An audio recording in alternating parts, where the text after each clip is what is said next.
Hey everybody, this is Danica and Dee, and we're sister to sister. And she's very opinionated. And she thinks she knows everything. No, I don't. Hey everybody.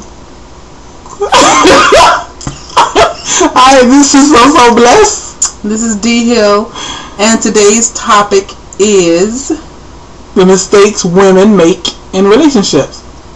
And don't worry, ladies, we're not bashing. We're gonna do men too. Oh, that didn't come out right. Oh. But y'all know what we mean.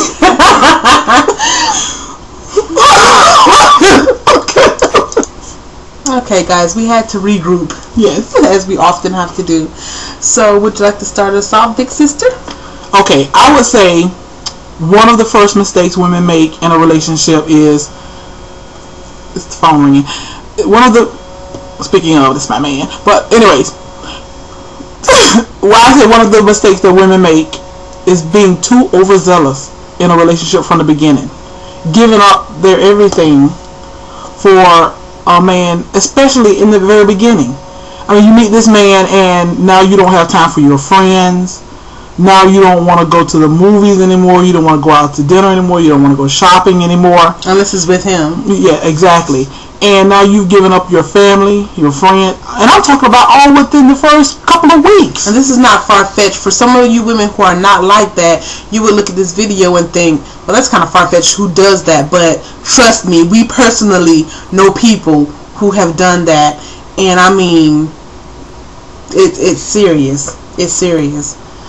So I think a mistake that women make is always making themselves available for that man. So like, even if you do go out with your girlfriends, but say you're in a serious conversation, or say your girlfriend is sharing something with you that is serious and she needs your attention, your full attention, and your cell phone is ringing and you just got off the phone with this man. You don't have to answer your phone again just because he's calling you, and you know he don't want nothing because he does this all the time. Give your girlfriend your attention because she was there first. First of all, she was there first. But second of all, because she's your friend and she deserves that much, especially if she gives you that much. So don't make yourself 100% available to this person that you just met. If it's your husband, then maybe you should be more available to him. Well, of course you should be, but just don't give of yourself 100% and always make it easy for him to find you. Like you wearing pagers, and you know pagers went out with the fade. You wearing pagers and you wearing, two cell phones because he want one with, his own special cell phone. I mean, don't do crazy stuff like that for these men. Exactly. What's another thing that women do in relationships? Okay. I've had a friend who did this. So again, it's not far-fetched, and we see it on the news every day. I saw something on Giant TV about this 10-month-old baby girl named Denia Marie Jackson. So we see this happen every day. Do not introduce your children to these men that you just met. You don't know him. Exactly. Like you don't know him at all. Even if you know him for a month or 2 months or 3 months, if it takes you a year to feel comfortable, then let it be a year before you let him meet your children. Now, of course, I know that is a long time, and more than likely it's going to be way sooner that you're going to allow him to meet your children. But what I'm saying is, don't do it just because he says that, he's all into you. Don't do it because you're so ready to have a relationship, or ready to have a man, or my children need a daddy type syndrome. Don't do that, because you never know what his intentions are. Just don't do it. You don't know his background.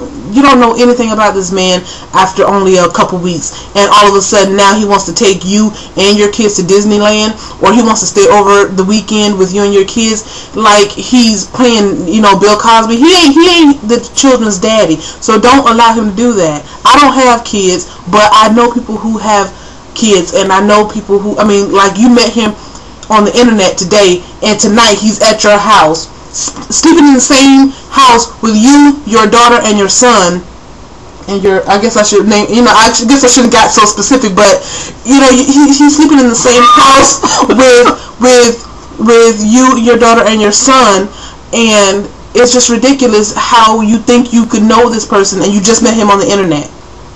Now, if you don't have kids and if you desire to do that, that's your own business. That's your own business. When you have kids in the picture, when you have kids, it's even worse. But even if you don't have kids, then just for yourself, you shouldn't do that.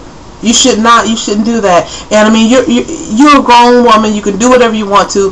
But you just met the man today on the internet. Tonight, he should be sleeping in his own bed or somebody else's bed at least. You know.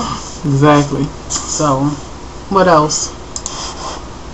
Another thing that women do is calling a man too often and trying to put a radar on him and trying to make him so available to you all the time.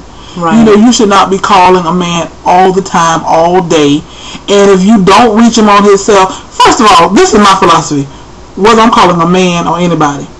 When I call you modern day technology, you see that I called you. You got a missed call, a caller ID, or voicemail or something. You see that I called.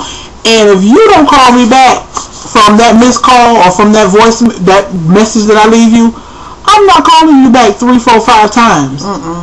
You know, so that's what, you know, and some women, if I don't reach you on your cell phone, I'm gonna call your work phone, your mama house. And see, what I do is I do give the person the benefit of the doubt. If I call you and I don't leave a message, because a lot of times I know me personally, my cell phone, if you call me and you don't leave a message, I might not ever know that you called, because if I'm in a certain area, I won't even the phone won't register that I have a missed call. So I will give a person the benefit of the doubt if I don't leave a message. But if I leave you a message, then game over. I don't need to call you again, and I done left you a message already telling you to call me back. You already know I've called and I would like a call back. So what is the second call really for? To reiterate what I just said? That'll make sense. Okay, ladies. This is a pet peeve of mine.